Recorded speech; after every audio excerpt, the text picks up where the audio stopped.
¿Listo? Bueno, ahí ya ahora sí comencé a grabar, ya estoy compartiendo pantalla y vamos a iniciar con esta presentación que me pareció muy interesante. Les voy a pasar el link del canal del señor Jorge Iván Buitrago Reynosa. Es un tributarista muy bueno como tal y me pareció excelente los slides que preparó para la explicación de la depuración de renta de persona natural como tal. ¿Listo? Entonces, el objetivo que tiene la planeación tributaria es entregar o facilitar el entendimiento tributario por medio de las herramientas necesarias para una correcta presentación y liquidación del impuesto de renta. En este caso, como la capacitación de él lo enfocó hasta al año 2021 para presentar la renta en el año 2022 para las personas naturales residentes y no residentes, utilizando el formulario diseñado para cada caso. ¿Listo? Primero, cuando uno va a elaborar una declaración de renta de una persona natural, ¿qué es lo primero que uno debe revisar? El RUT. La actualización. ¿Qué obligaciones tiene en el RUT como tal? ¿Por qué? Porque derivado de ahí es de donde uno parte para saber cómo presentar la declaración o si presenta o tiene otra obligación tributaria en general. Firma digital. Muchas personas, aunque creo que las declaraciones ya se están recibiendo, son de forma digital. Es muy raro que vaya y presente como quien dice una firma litográfica. Tiene que ser una falla de la DIAN. Pero la persona natural debe tramitar o jurídica una firma digital ante la DIAN. Ese proceso no se demora más de 10, 15 minutos. Y la firma queda ahí mismo. ¿Qué facilidad tiene ese proceso? Que se presenta, se firma y se declara digital y pueden hacer el pago PSE. Solicitar los documentos de acuerdo con el perfil del declarante persona natural, es decir, dependiendo si es empleado, si es independiente, rentista de capital, se van a pedir unos formularios, unos documentos X como tal. Luego hay que definir la residencia fiscal, porque dependiendo de esa residencia fiscal, tiene una incidencia en la declaración como tal de renta de persona natural.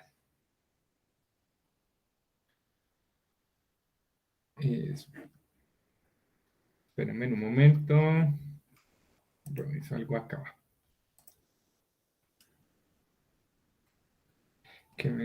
Listo. Luego, determinar el formulario a usar. En este caso sería el formulario 210 como tal.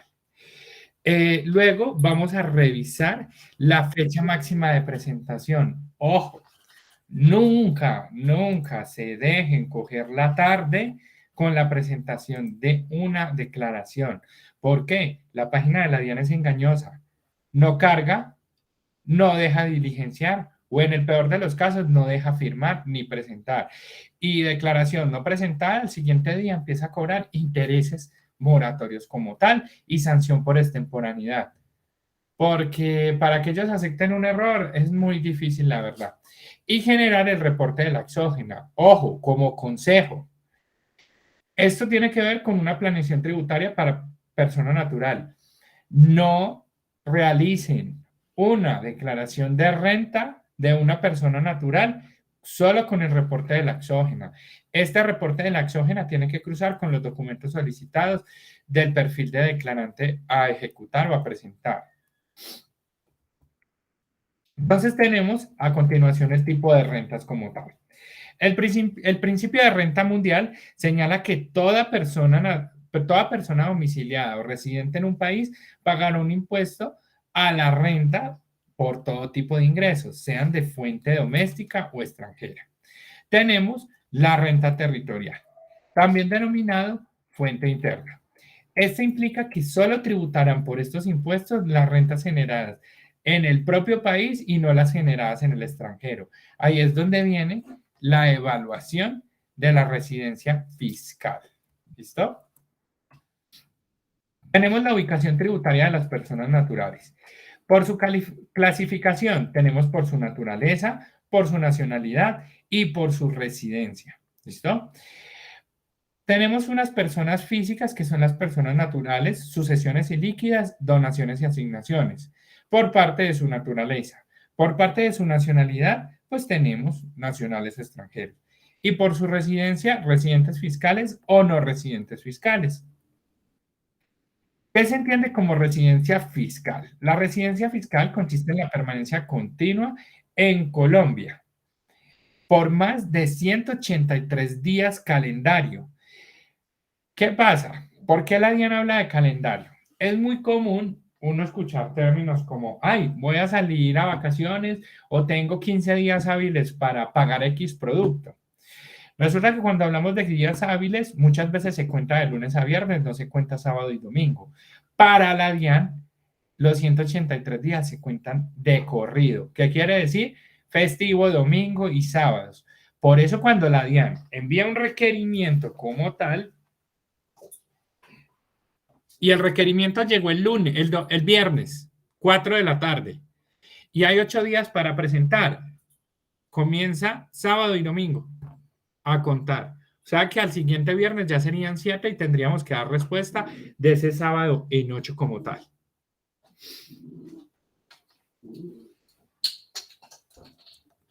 Listo, entonces ténganlo presente que la residencia fiscal son 183 días calendario, incluyendo los días de entrada y salida del país, durante un periodo cualquiera de 365 días. Acá viene el otro punto. Ustedes como contables van a escuchar que hay días calendario comerciales y días calendario contables. ¿Listo? Contables son 360 días, los que uno paga en nómina o de presión activo. Fiscales o comerciales son 365 días completos consecutivos calendario. Entendiendo que si la permanencia recae sobre más de un año o periodo gravable, se es residente a partir del segundo año gravable. Acá está como tal el artículo y la normatividad tributaria donde se indica la residencia fiscal. ¿Qué condiciones entonces hay para ser residente? Personas físicas, nacionales y extranjeros con una permanencia de más de 183 días en el país en el año gravable. Para los nacionales, que su familia permanezca en el país, que el 50% o más de sus ingresos sean de fuente nacional, que el 50% más de sus bienes sean administrados en el país, que el 50% más de sus activos poseídos estén en el país y que de ser requeridos no acrediten residencia en otro país y que tenga residencia fiscal en un paraíso fiscal. ¿Listo? Estas son las condiciones para ser residente. Por ejemplo, este último me parece muy, ¿cómo lo podríamos llamar? Muy peculiar. ¿Por qué? Porque dice que tenga residencia fiscal en un paraíso fiscal. Tenemos como paraíso fiscal Panamá. Eso es un paraíso fiscal. Declaraciones de las sociedades conyugales. Artículo 8 del Estatuto Tributario. Vámonos a ver el artículo 8. Tengamos claridad de lo que es. Artículo 8, Estatuto Tributario. Acá. Dice, los cónyuges se graban en forma individual. Los cónyuges individualmente considerados son sujetos gravables en cuanto a sus correspondientes bienes y rentas. Durante el proceso de liquidación de la sociedad conyugal, el sujeto del impuesto sigue siendo cada uno de los cónyuges o la sucesión ilíquida según sea el caso. Me vuelvo por acá. Lo mismo, perdón un segundo.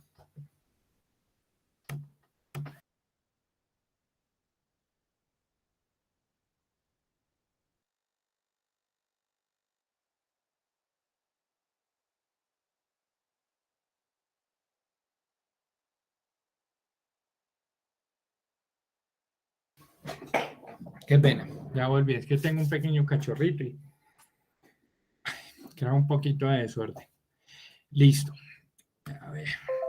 Listo, entonces acá en el slide van a encontrar la definición como tal de lo que son las declaraciones de las sociedades conyugales. Contribuyentes, no contribuyentes, declarantes y no declarantes. Aquí tenemos que ver la diferencia entre contribuir y declarar. Cuando hablamos de contribuir, es colaborar, cooperar, coayudar, asistir, ayudar, apoyar o echar una mano. Declarar es manifestar, exponer, expresar, decir, hablar, proclamar y publicar, divulgar o afirmar. ¿Qué quiere decir? que tras una declaración estamos contribuyendo al Estado y declarando que, o afirmando que esos son nuestros bienes como tal. Obligados a declarar por el 2021. Ojo, 2021 para presentar en el 2022. Estas fechas ya pasaron como tal. Ahorita se nos viene como tal. Yo creo que están saliendo en enero, si no es que ya salieron. Los obligados a declarar para el 2022. Pero podemos tener como un margen. Si para el 2021, a partir de los ingresos brutos que equivalen a 1.400 VT, son 50.831.000 pesos, pongámosle que para el 2022 no me supera los 53, 54 millones de pesos. Tocaría mirar si ya está publicado, porque no he visto. Patrimonio bruto de 4.500 VT, que me equivalen a 163.386.000. Compras y consumos, 1.400 VTs, que me equivalen a los 50.831.000, igual que el consumo de crédito y depósito en entidades financieras. Ojo, aquí es donde viene la afectación de los famosos, ¿cómo lo podríamos llamar? Testaferros, podemos llamarlo. ¿Qué los llamo yo testaferros? No sé cómo lo llaman acá en la ciudad de Bogotá o en otras partes. Es personas que se prestan para recibir dinero del exterior y al prestarse para recibir dinero del exterior, ¿qué es lo que pasa? Que muchas veces se les incrementa el patrimonio bruto como tal y eso se podría percibir como ingresos brutos que me incrementan el patrimonio bruto como tal de la persona. Declaración voluntaria de renta persona natural. Cuando hablamos de la declaración voluntaria, hablamos de los contribuyentes no obligados a declarar el impuesto sobre la renta que presentan de manera voluntaria sus declaraciones. Podrán efectuar sus solicitudes de devolución cuando en sus declaraciones de renta se generen saldos a favor, por efecto de las retenciones practicadas, según la DIAN, el concepto 3869, enero 23 del 2013. ¿Qué pasa? Resulta y acontece que yo no estoy obligado a declarar porque no superé este tope. Acá. Estos 50 o estos 163 millones. Pero me dio por elaborar mi renta y la voy a presentar voluntariamente. Cuando voy y miro, a mí no me da un saldo a pagar, sino que me da un saldo a favor. ¿De qué se deriva ese saldo a favor? De pronto, en determinado caso, de las retenciones aplicadas o deducciones como tal. Esas personas presentan la declaración y solicitan su saldo a favor. Solo que solicitar un saldo a favor no es tan fácil como tal. No es tan fácil. Solicitar un saldo a favor tiene un grado de dificultad inmenso. Dime, espérame, yo miro si escribieron. Dale, mira. Buenas noches, profe. Bueno, yo tengo esa duda porque, por ejemplo, yo no estoy obligada a declarar, pero este año a mí me aplicaron un par de retenciones en la fuente y, digamos, si yo quisiera, puedo declarar la renta el próximo año, me queda ese saldo a favor, pero de ahí en adelante, si no hago la reclamación del saldo a favor, sino que sigo presentando la renta, ¿podría seguir arrastrando esos saldos? Exacto. Te doy mi caso. Yo, por ejemplo, declaro renta desde hace 4 o 5 años. Yo una vez quise reclamar ese saldo a favor, pero ¿qué pasa? Que al siguiente año me dio valor a pagar y arrastrando ese saldo a favor, lo crucé y me quedó todavía un saldo a favor como tal. Entonces, yo lo puedo seguir arrastrando. Llegado el caso que yo tenga que pagar renta, lo cruzo con ese saldo a favor. Yo lo veo más factible por ese lado. Y el caso que tú dices, hay personas que les efectúan retenciones como tal, pero como no cumplen el tope para declarar renta, como lo que estamos viendo acá de 50 millones, entonces no declaran. Pero hay personas que declaran así no cumplen el tope. ¿Para qué? Para presentar la información tributaria o fiscal e indicar que les ejecutaron retenciones y las necesito reclamar. Solo que les digo algo, una solicitud de devolución de renta o de IVA es un gallo, y perdón la expresión, porque la DIAN en este momento, hace unos 5, 8 años, los funcionarios de la DIAN eran personas ¿cómo lo podríamos llamar? En algunos casos, como esos son puestos por nombramiento, se ganaban el puesto, pero no tenían ni idea de lo que era una declaración de renta. Y les llegaba la solicitud de devolución aprobada. Y lo más de chévere, les consignaban la plata al contribuyente.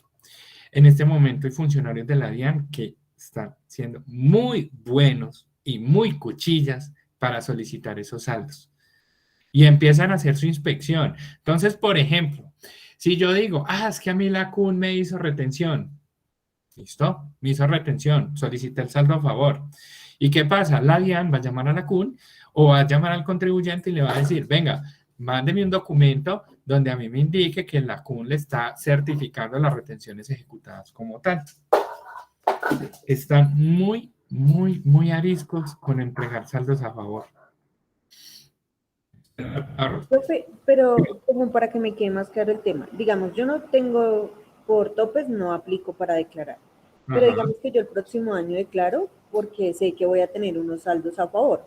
sí. En el siguiente año, o sea, yo no reclamo el saldo a favor, pero digamos que al siguiente año, en el 2023, no tuve pronto unas retenciones grandes, fueron mínimas, por poner un ejemplo, o no tuve retenciones, pero puedo seguir declarando porque en algún momento, pues yo aspiro a que, no a que me toque presentar renta por obligación, pero así estar mejor económicamente. Ajá, Entonces, yo puedo seguir arrastrando, o sea, voluntariamente puedo seguir presentando esas declaraciones de renta y arrastrando ese saldo a favor. total, lo puedes arrastrar. Ok, profe, gracias.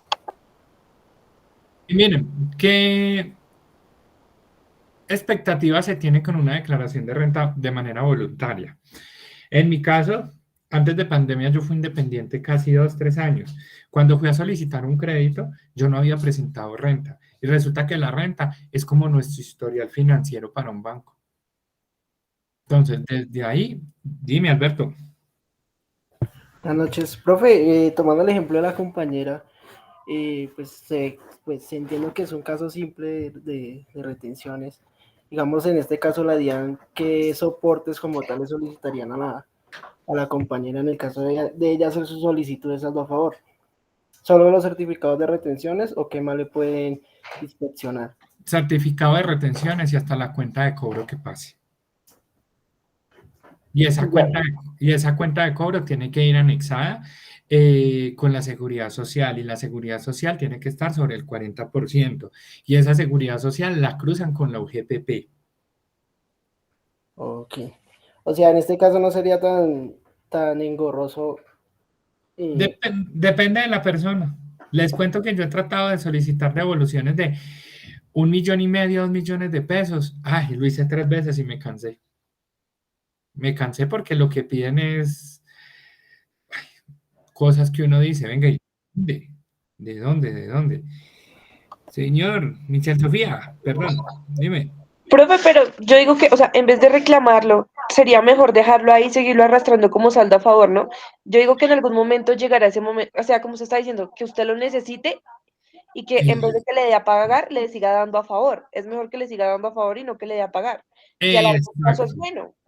Miren, aquí aprovecho para colocarles un ejemplo para planeación tributaria. Hace como 4 o 5 años, no recuerdo, creo que fue el artículo 383, no recuerdo cuál es, lo voy a buscar y se los muestro, donde usted siendo independiente, usted pasaba una carta a la empresa donde decía, yo no tengo empleados a cargo, yo no tengo esto, ni esto, ni esto, entonces, porfa, no me ejecuten retención.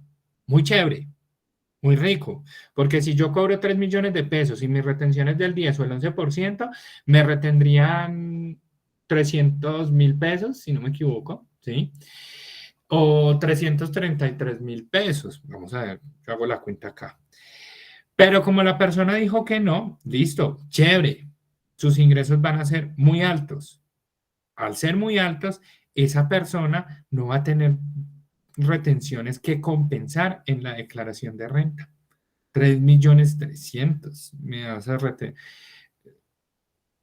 sí, no va a tener que compensar como tal en la declaración de renta.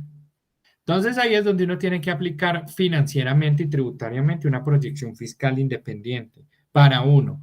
En mi caso, Yo prefería dejar de recibir o percibir 100, 200, 300, dependiendo de la cuantía que me fueran a pagar o que yo fuera a cobrar, porque yo sabía que esa retención me quedaba a favor en un futuro.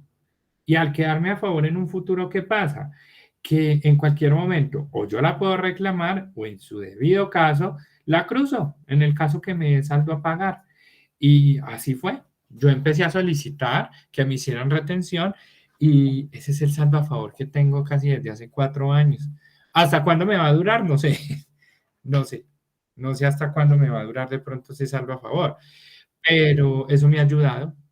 Dime, Juan David. Buenas noches, profe. Una pregunta. ¿Ese artículo 383 todavía está vigente? No recuerdo, ese es el de retención por salarios, Sí. si no me equivoco. Sí, sí, sí, sí, sí está vigente. No estoy mal, sí. Artículo 383, Estatuto Tributario. A ver, lo que pasa es que yo hace rato no hago depuración por salarios, pero creería que sí. Sí, sí, sí, sí. Míralo acá.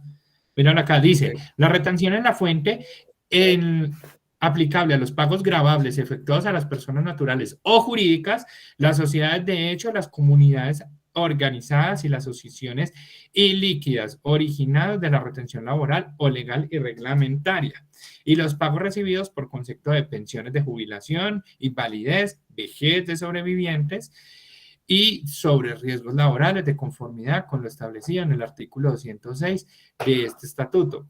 Será la que resulte de aplicar dichos pagos en la siguiente tabla de retención en la fuente. Entonces, ¿uno qué hace? Uno hace cierta depuración salarial. Vamos a ver si alcanzamos a trabajar un ejercicio antes de elaborar la renta de salario por el 383 y no recuerdo el otro artículo que lo acompaña. Uno hace una depuración y dependiendo del nivel de UES, entonces aquí está la tarifa que uno le va a aplicar, o el 19%, o el 28%, o el 33%, o el 35%, o el 39%. Esto casi siempre aplica para las personas que tienen un salario de más de 6, 7 millones de pesos. Claro que ahí es donde viene la compensación de las deducciones o de los dependientes. Dice, para efectos de la aplicación, aquí está el procedimiento 2, a que se refiere el artículo 386 de este estatuto, el valor del impuesto en UVT determinado en conformidad con la tabla incluida en este artículo se divide por el ingreso laboral total gravado convertido a VT, tal como se obtiene la tarifa de retención aplicable del ingreso mensual. ¿De qué está? Sí. Sí, sí. Pero hay unas derogaciones y modificaciones como tal que trabajan la ley. Dime, Juan David. Profe, es que yo tengo una pregunta. O sea, en algún momento yo escuché que ese artículo única y exclusivamente aplicaba para renta, pero no para ICA.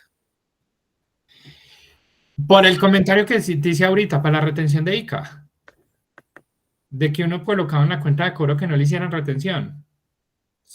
No, no, en general, o sea, en algún momento, lo que pasa es que los empresarios, yo trabajo en varias empresas y los empresarios siempre son, ay, venga, procúrenos hacerme retenciones. Yo estoy consultando y pues sí, el artículo 383 es muy bonito y pues hay cierto tope para no aplicar retención, pero en ningún momento habla de la retención de ICA y yo estuve consultando con unos tributaristas y me decían que el ICA no aplicaba para ese artículo. Lo que pasa es que el ICA es un impuesto municipal y el impuesto municipal rige por el Estatuto Municipal de Secretaría de Hacienda de cada municipio. Un ejemplo, Bogotá, yo estoy en Bogotá. Si yo laboro acá, a mí me rige la normatividad tributaria municipal que me indique ese estatuto tributario municipal. Si yo estoy en Pereira, por ejemplo, en Pereira somos autorretenedores de ICA. Somos autorretenedores como tal, pero este artículo no me va a aplicar porque la retención en la fuente es un impuesto nacional, mientras que el ICA es un impuesto municipal. Entonces, el ICA no tiene cabida acá en este como tal, en este artículo. No entra en este caso. Por lo que son dos impuestos, uno nacional y otro municipal. Y el municipal tiene su estatuto tributario, que el estatuto tributario depende de cada municipio. Mientras que el nacional sí es uno solo para todo como tal. Y acá es donde lo que tú dices, empiezan los empresarios a decir, no me haga retención en la fuente. Entonces, ¿uno qué hace? Les divide los pagos para que no superen como la retención. En otros casos, ¿qué hacen muchas empresas? Un ejemplo, Yo digo, ay, no me hagan retención, divídanme los pagos. Hay empresas que por política dicen, Juan Sebastián Yepes, paso 5 cuentas de cobro, eso le sumó, no sé, 30 millones de pesos. Es un independiente como tal, entra por un ingreso laboral, entonces vamos a ver qué retención se le hace. Y yo les digo, ¿pero por qué? Si yo pasé pagos independientes, no, pero es que en el mes a usted le sumaron 20 millones de pesos. Por concurrencia. Exacto, por concurrencia como tal. Porque ahí me ayudaste con esto. Este artículo aplica cuando la persona tiene una concurrencia tiene una operación continua con la empresa como tal. Cuando tiene una operación continua, entonces yo le aplico una tarifa, digamos, semestral. Y cada semestre le voy actualizando la tarifa. Sí, es un proveedor concurrente de la empresa. Profe, Ajá. pero ¿cuál sería la periodicidad de esa concurrencia? Eso es tan difícil, porque eso lo determina como tal la empresa.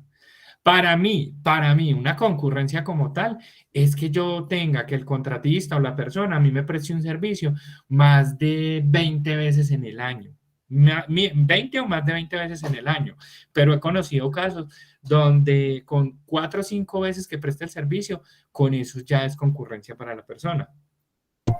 Yo Ok. prestaba la fracción por el tema de que, digamos, se dividen en varias cuentas de cobro, entonces ya su merced en vez de pasar 1, 2, 3 cuentas en el año, pasa 15, las dividen en Exacto. 5, entonces ya se ve mucho más la concurrencia que si pasara 3. Entonces, Exacto. ahí es donde se ve ese juego de concurrencia con los proveedores externos. Y ahí es donde entra la planeación tributaria.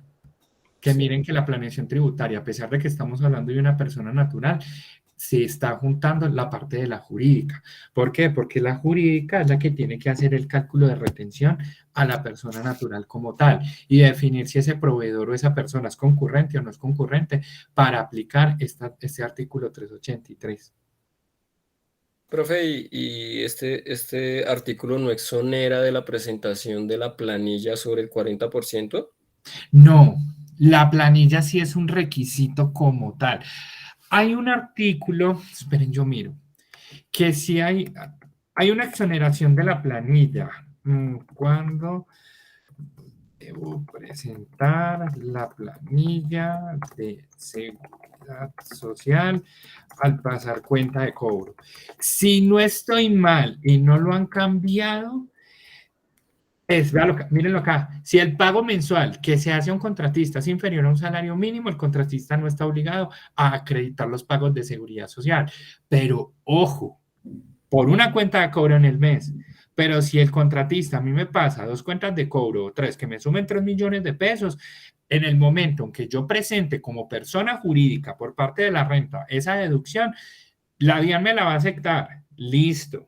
Pero si a mí me hacen un requerimiento, ¿qué me van a pedir? Que ese contratista, si fueron 3 millones de pesos, haya presentado una seguridad social sobre el 40% de la suma de esas 3 cuentas de cobro. Ok. Ahí es donde las personas o los contratistas no entienden. Ujú. Dime. Sí, no, de acuerdo, de acuerdo. O sea, la verdad es que en ese campo laboral las personas no les gusta el tema de las retenciones. Son muy apáticas a eso.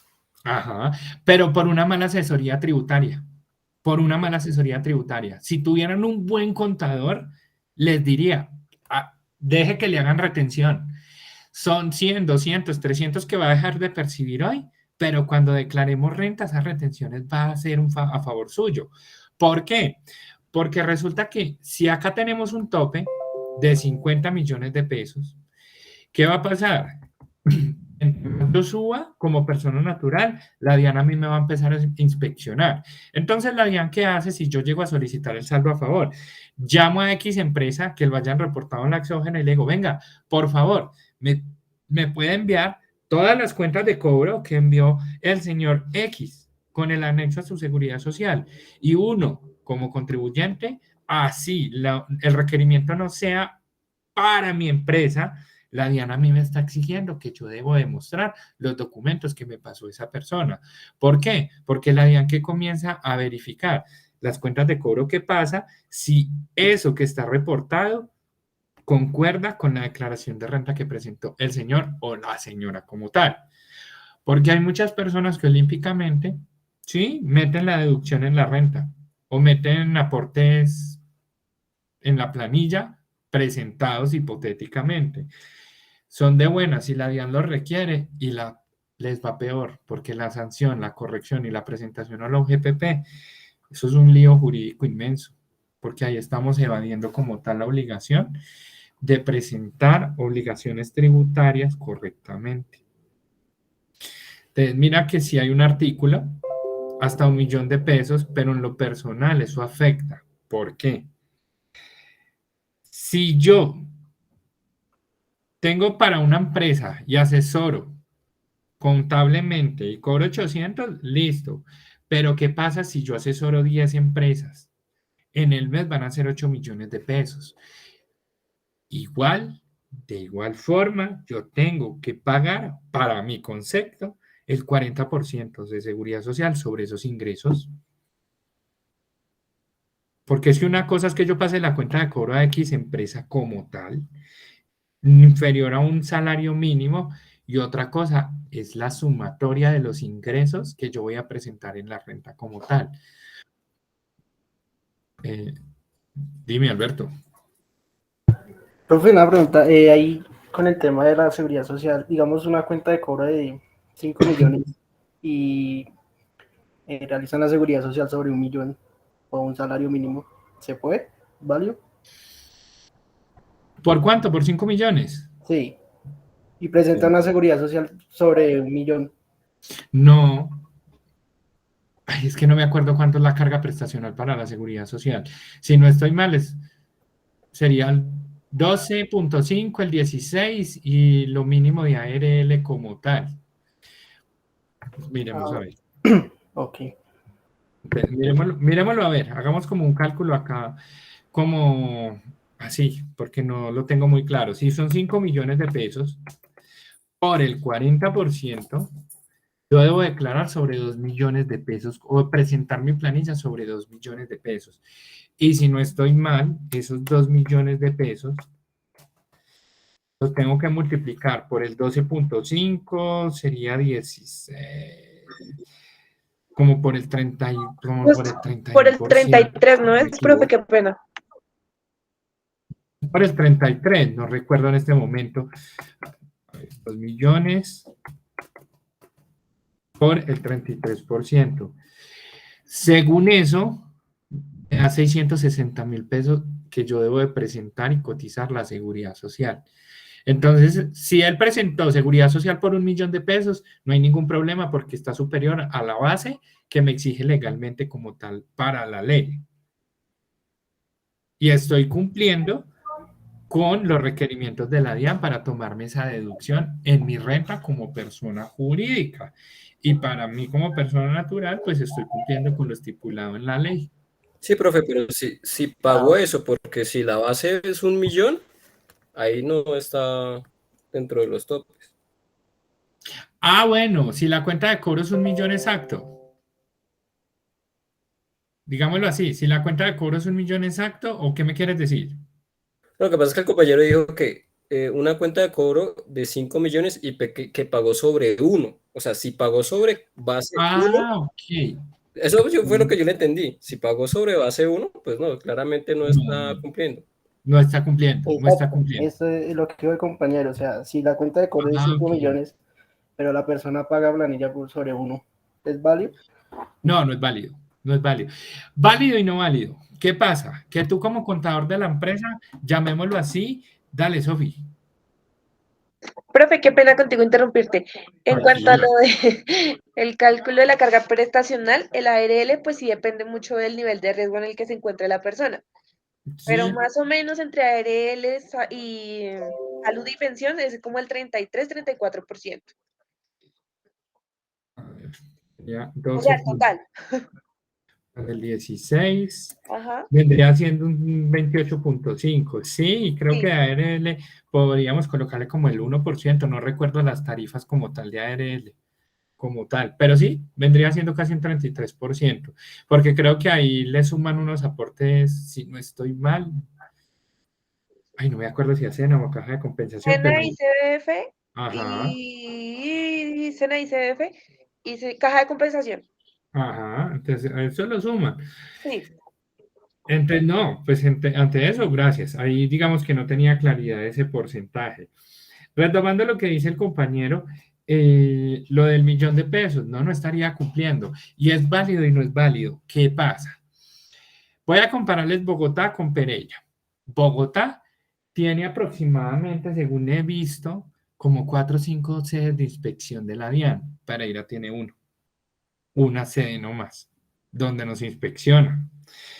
De allá que a mí me requieran, y si yo soy una pyme con ingresos medianamente notables o significativos, yo me puedo tomar esa deducción. Me la puedo tomar corriendo el riesgo de que a mí la DIAN me requiera. Y si a mí la DIAN me requiere y exactamente cae el señor donde le pagué 5 millones de pesos y la seguridad social se fue sobre 1.000.000 de pesos, ya tengo un problema yo, porque tengo que entrar a corregir porque eso no es eso no sería un gasto deducible como tal. Y lo que hace la DIAN es rechazarse ese gasto. Exacto. Entonces es peor, como te digo, es válido y no es válido. Válido para mi pensamiento o mi ética como tal, porque quiero ayudar a la empresa a bajar su impuesto de renta. Pero ante la norma estamos eludiendo, evasión y elusión. Tenemos una alusión como tal de la norma. Les cuento una anécdota. En algún momento trabajé como en la parte tributaria de una empresa. Participé en varias solicitudes de IVA de una empresa de transformadores a nivel nacional. La carga del IVA, eran casi 1.000, 2.000, 3.000 millones de pesos por bimestre que solicitaban. Pero hay que llenar unos formularios, como una exógena. Resulta que al momento que presentamos los formularios, la DIAN me rechazó. Uno en el formulario tiene que colocar si es persona natural o jurídica. Resulta que al momento que presenté los formularios, la DIAN me mandó un rechazo. Me dijo, es rechazada. Y yo, ¿pero por qué? Cuando me mandó el documento, el acto administrativo, si no estoy mal, que tenía 3 proveedores con un IVA descontable, mejor dicho, donde ellos estaban cobrando IVA y ante la DIAN eran persona natural, régimen simplificado, y yo los clasifiqué como persona jurídica, régimen común, y les estaba ejecutando tanto retención en la fuente como un IVA descontable y me daban un IVA generado. ¿No eran obligados de IVA? No tenían obligación de IVA, pero les cuento que la DIAN, ¿qué hizo? Yo les dije, no, yo lo peleé. Yo les dije, no, pero es que yo tengo los documentos de ellos y la factura, donde la factura tiene resolución, consecutivo, dice que son obligados a presentar IVA y todo como normal. ¿Qué pasó? Resulta que esa empresa llevaba 5 años facturando IVA donde no lo declaraba porque ellos eran persona natural y las empresas les pagaban IVA. Hijo de pucha. Yo no lo podía creer porque yo dije, venga, ¿cómo así? ¿Cómo así?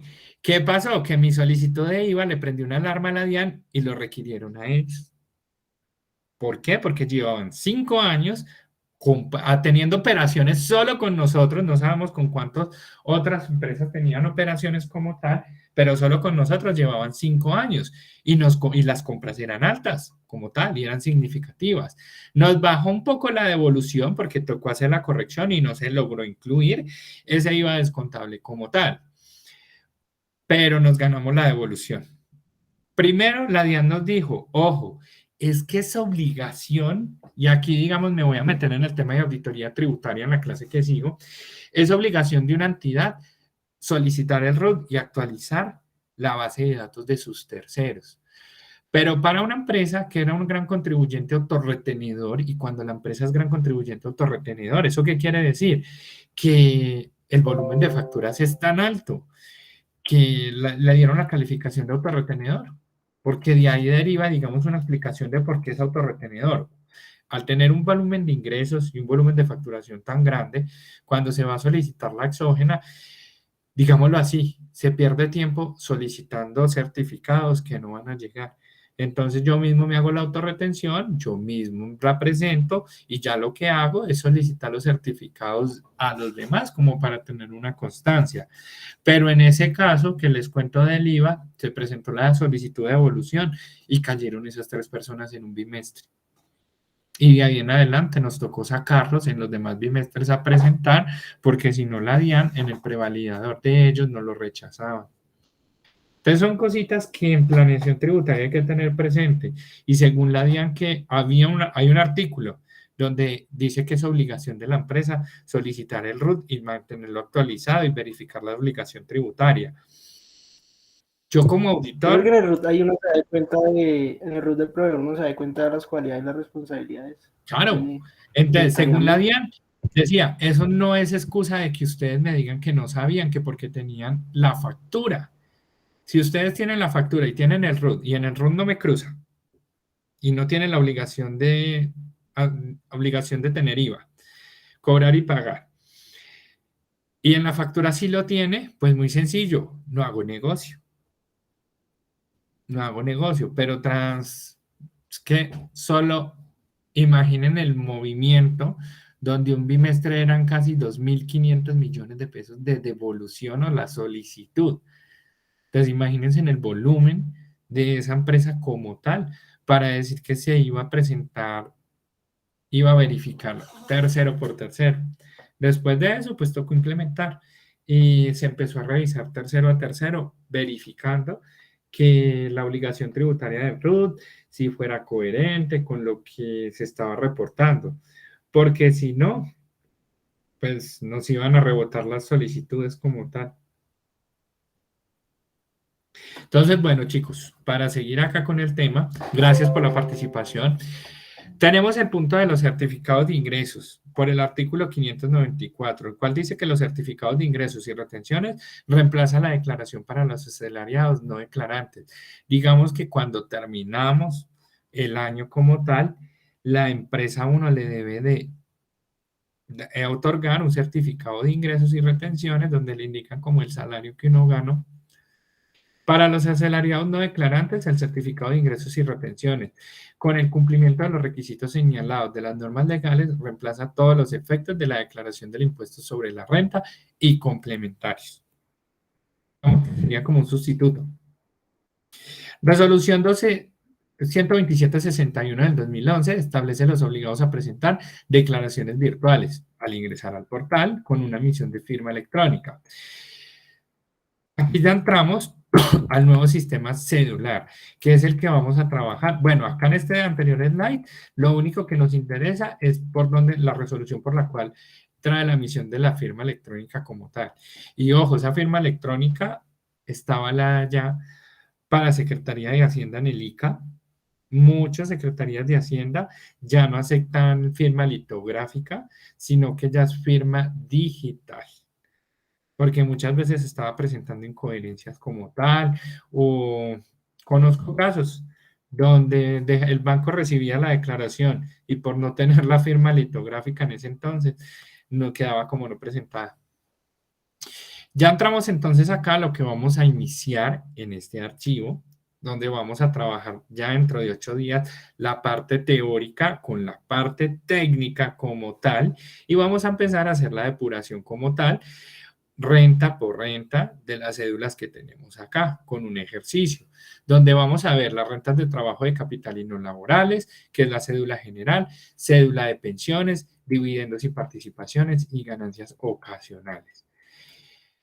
Cuando hablamos entonces de la depuración de las cédulas, hablamos del artículo 26 del Estatuto Tributario, donde tenemos ingresos menos devoluciones, rebajas y descuentos, igual a ingresos netos, menos costos, nos da la renta bruta, menos deducciones, igual a renta líquida ordinaria, menos rentas exentas, igual a renta líquida celular. Las cédulas para declarar renta agrupan las rentas de trabajo, de capital y no laboral, que es la cédula general. Ojo, la DIAN nos emite una declaración sugerida y hay que revisarla, porque eso tiene errores como tal. Cuando hablamos de la subcédula de rentas de trabajo, que es esta que tenemos acá, ¿qué conceptos llevamos ahí? Salarios, comisiones, prestaciones sociales, viáticos, gastos de representación, honorarios, emolumentos eclesiásticos, no recuerdo el término de emolumentos, compensaciones por trabajo asociado cooperativo y servicio de personal en general, apoyo económico para financiar programas educativos. Miren, me parece como algo, ¿cómo les digo yo? Ilógico. Porque eso quiere decir que eso me va a ir en la renta como tal. Si a mí la empresa me da un apoyo educativo, eso es un apoyo que yo no lo voy a utilizar, digamos, para lujo, sino que es para mi educación como tal. Y hay que presentarlo en las rentas de trabajo. El tema de viáticos, algún momento tuve una discusión con mi primer renta que yo no sabía, donde tuve 6, 7 meses que tocó viajar fuera de la ciudad de Pereira. Cuando me llegó el reporte de la exógena, todos esos viáticos me los reportaron como salariales. Yo dije, venga, ¿cómo así? Me los están reportando salariales. ¿Y por qué en la liquidación de mis prestaciones sociales no me los están reportando como salariales? Ahí hay un error. Porque si no, entonces mis prestaciones sociales tienen que liquidarse sobre la base más los viáticos, porque en mi renta me los están sumando como tal. Y eso es una discusión horrible. ¿Por qué? Porque se supone que estos viáticos son asociados a la labor general que uno hace en una oficina. Tributariamente se presentan como rentas de trabajo. Esta es la cédula como tal, como se ve el formulario, donde podemos ver los ingresos brutos, las devoluciones, rebajas y descuentos, ingresos no constitutivos de renta, costos de deducciones procedentes, renta líquida y rentas líquidas pasivas. Tenemos la subcédula de capital, donde tenemos intereses, rendimientos financieros, arrendamientos, regalías y propiedad intelectual, ingresos en el exterior por rentas de capital. Este es el más importante, que se confunden muchas veces al presentarlo. En mi caso, yo odio hacer rentas. ¿Por qué? Porque la renta de persona natural trae tanto lío, porque la gente a uno nunca le dice la verdad. ¿Y yo qué consejo les doy?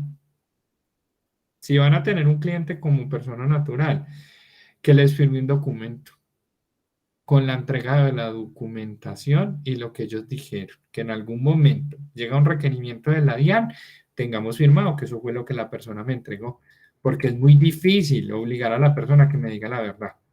Subcédula no laboral, enajenación de bienes menos de 2 años poseídos. Indemnizaciones, apoyos económicos no reembolsables entregados por el Estado y todos los que no se clasifiquen en las demás cédulas. Cédula de pensiones, bueno, estos son ingresos que de esta cédula, donde son pensiones de jubilación, invalidez, vejez de sobrevivientes y sobre riesgos laborales, para efectos de establecer la renta líquida cedular del total de ingresos. Se restarán los ingresos no constitutivos de renta y las rentas exentas, considerando los límites previstos en este estatuto, y especialmente en las rentas exentas a las que se refiere el numeral 5 del artículo 206. Tenemos entonces, en esta cédula llevamos la de jubilación, vejez, invalidez y sobrevivientes, indemnización por riesgos laborales, devolución de saldos de ahorro pensional y pensiones del exterior. Esta es la presentación de la cédula. Dividendos y participaciones, donde hablamos que son ingresos percibidos o recibidos por concepto de los dividendos que entrega una empresa como tal y constituyen renta gravable a cabeza de los socios, accionistas y similares, que sean personas naturales, residentes y sucesiones ilíquidas, de causantes que al momento de su muerte eran residentes recibidos de distribuciones provenientes de sociedades y entidades nacionales. Señor, dime, Alberto. Profe, yo tengo como una duda en esta de dividendos y participaciones. Se supone que esos dividendos y participaciones son las utilidades que perciben los socios, accionistas por las utilidades a cabeza de las empresas, ¿no? Sí, sí. Pero esas utilidades ya no estuvieron en su momento grabadas con el impuesto. No, porque hay utilidades o dividendos acumulados. A ver si te entiendo la pregunta. ¿Qué me quieres decir cuando fueron grabados con el impuesto? ¿Cuándo fueron entregados o en qué momento? O sea, digamos las utilidades, pues como digamos en los estados financieros, después de impuestos, o sea, esas utilidades ya se grabaron con un 35 de impuestos y lo que resultó se divide entre los socios, Ya ¿no? te entiendo, pero ¿para quién va a ser grabado? ¿Para la empresa o para el socio? O sea, ya fueron grabados para la empresa y la empresa ya pagó por esas utilidades y después vuelven a ser grabados para los socios cuando se les da, Claro, porque eso es un ingreso para ti como socio. Eso es un ok. ingreso. ¿Y en qué caso, digamos, uno no podría pagar impuestos por dividendo y participación? Ay, dependiendo del monto, si no me equivoco. Dependiendo del monto, porque eso tiene una depuración. Vamos a ver, voy a buscar el ejercicio sobre la retención de dividendos y participaciones para que entendamos en qué casos se aplica retención, porque eso también tiene una base. Eso tiene una base para ejecutar la retención como tal o presentarlos, pero ahí estamos hablando de retención. ¿En qué casos no? Para la renta, eso es un ingreso como tal. Oh, ok, profe, vale. Espero no haberte confundido, pero para, según tu pregunta, como entendí, ¿en qué casos no podríamos vincularlos a la cédula de dividendos y participaciones? ¿Te entendí bien? Sí, o sea, ¿en qué casos, digamos, listo, yo obtuve por dividendo y participaciones 100 millones, pero ¿en qué caso yo no tendría que pagar por esos 100 millones impuestos? Ok, déjame, yo lo busco. A ver si hay una explicación sobre ese. Porque yo digo, listo, sí los tengo que declarar, pero ¿en qué casos yo no tendré, los declararía, pero no pagaría impuestos sobre ese? Listo, déjame, yo lo busco y consulto. Y Listo, profe. consulta porque ahí sí me dejas como pensativo porque sería buena la consulta como tal. Listo, profe, gracias. Ahí sí quedo como varado. Bueno, esta es la cédula como tal. Las ganancias ocasionales, ya saben que es una ganancia ocasional, es cuando yo tengo un ingreso o utilidad que tiene una persona o empresa por la venta ocasional o esporádica de un bien que no hace parte del giro ordinario de sus negocios o por la ocurrencia de un hecho económico excepcional, como ganar la lotería o una rifa. Las personas que juegan tanto lotería, baloto, chance, que en el año acumulan y acumulan y acumulan y acumulan ganancias ocasionales. He conocido casos donde ni siquiera sabían que eso era una causal para presentar la renta como tal. Claro que dependiendo del monto también, dependiendo del monto, pero hay personas que superan los 50 millones de pesos en premios como tal y les llega el requerimiento de la DIAN, que sí o sí tienen que presentar como tal su renta. Ingresos, dime. Profe, ¿y para las ganancias ocasionales la misma tarifa de renta? No, no, no, no, no. Ah, para este caso, sí, sí, sí, de renta jurídica. Sí. Sí, si no estoy mal, sí. Si no estoy mal, sí, se trabaja la misma tarifa. Igual lo voy a mirar, pero hasta donde tengo el conocimiento se trabaja la misma tarifa, a no ser que haya cambiado, pero se trabaja la misma. Ya tenemos acá los ingresos para no obligados, donde se entiende que realizados los ingresos que se reciben efectivamente en dinero o en especie, en forma que equivalgan legalmente a un pago, cuando el derecho a exigirlos se extingue, excepto dividendos cuando estén en calidad de exigibles. Mira, ingresos para no obligados. Venta de bienes en fecha de escritura y auxilio de cesantías, cuando el empleador paga al trabajador o consigna el fondo a nombre del trabajador. Y ya tenemos los ingresos no constitutivos de renta o ganancia ocasional. Pero listo, chicos. Entonces, miren, quedamos en el slide 32. Esta presentación la van a encontrar. A ver, y me falta acá el video de la clase anterior, que fue el viernes, en esta fase de la planeación tributaria. En esta semana 3 van a encontrar estos slides acá. Por el proyecto de aula de la primera entrega, no se preocupen por la nota. ¿Listo? En esa, ustedes son pocos y yo me encargo de la nota. Como para no tener como una descompensación ahí, ¿qué vamos a hacer? Yo les voy a subir solo 2 preguntas ahorita después de clase en la evaluación. Van a tener tiempo hasta el 21, hasta el 20 o hasta el 20 más bien, hasta el 20 para realizar la evaluación. Entonces yo ahorita les coloco un correo. ¿De qué va a ser esas 2 preguntas? De lo que acabamos de ver acá hasta el slide 32. Dime, Alberto. Qué pena, qué pena. De la K una entrega uno no hay que realizar nada. Por este momento no se preocupen. Yo me encargo de la nota. Por eso, digamos, que no se preocupen. Ya para el momento del AK2, sí vamos a empezar a trabajar con la depuración de la renta de persona natural. Entonces, un ejemplo, dentro de 8 días vamos a comenzar a diligenciar este formulario. Que llegamos, no sé, hasta para la entrega del AK2, hasta la renta de capital, hasta ahí me suben para el AK2. Hasta ahí. Y ya con eso tendríamos con qué cubrir el AK2. A mí, ¿qué me interesa? Que esta materia de planeación tributaria entendamos como que relación tiene tanto con la renta jurídica como con la renta de persona natural. Y que no la hagan por obligación la entrega, sino que la hagan por gusto, porque quieren aprender. Entonces quedamos así, listo, que veo que está todo el grupo. Uno, el AK1, yo coloco la nota, por eso no se preocupen. Pero sí colabórenme contestando la evaluación que les voy a montar ahorita. 2, 3 preguntas relacionadas con esta presentación, de verdadero o falso, y ya. Como porque esta sí me da un poco más de dificultad para colocar la nota. Esta sí me da un poco más de dificultad. La anterior sí es más fácil como tal. Entonces, bueno, chicos, voy a parar la grabación. La grabación la van a encontrar acá en la fase de planeación tributaria 2, acá, junto con la evaluación, más el slide que vimos hoy, más este archivo en Excel que les muestro como por tercera vez. Y ya dentro de 8 días lo vamos a empezar a depurar y a diligenciar, cosa que entendamos cédula por cédula, cuándo aplica, cuándo no aplica, y hagamos un debate sobre los conceptos. Entonces, bueno, chicos, muchísimas gracias.